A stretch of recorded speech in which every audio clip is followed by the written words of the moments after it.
Greta Thunberg detained by Norway police during pro-Sami protest. Oslo, March 1. Reuters. Environmental campaigner Greta Thunberg was twice detained during a demonstration in support of indigenous rights in Oslo on Wednesday, with police removing her and other activists from the Finance Ministry and later the Environment Ministry.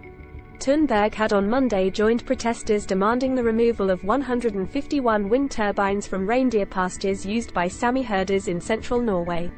They say a transition to green energy should not come at the expense of indigenous rights. The demonstrators have in recent days blocked access to some government buildings, putting the center-left minority government in a crisis mode and prompting Energy Minister Terje Aasland to call off an official visit to Britain. Norway's Supreme Court ruled in 2021 that the turbines, erected on 2 wind farms at Fosen and part of Europe's largest onshore wind power complex, violated Sami rights under international conventions, but they remain in operation more than 16 months later. Thunberg, holding a red, blue, yellow and green Sami flag, was lifted and carried away by police officers from the Finance Ministry while hundreds of demonstrators chanted slogans.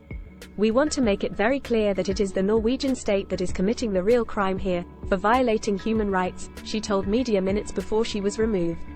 Greta Thunberg is carried away by police officers as activists demonstrate outside the Ministry of Finance entrance and several other ministries in protest against the Fosen wind turbines not being demolished, which was built on land traditionally used by indigenous Sami reindeer herders, in Oslo, Norway, March 1, 2023.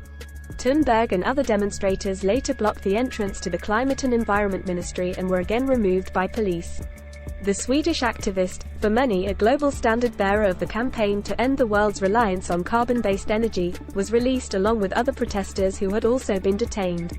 Reindeer herders say the sight and sound of the giant wind power machinery frighten their animals and disrupt age-old traditions.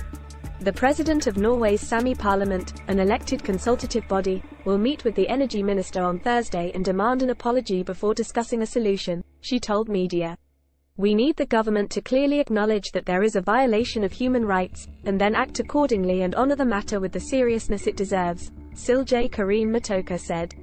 The Energy Ministry has said the turbines present a legal quandary despite the Supreme Court ruling and is hoping to find a compromise, but that it could take another year to make a new decision in the Fosen case. Activists on Tuesday said they had raised close to $100,000 in recent days to help individual demonstrators pay police fines.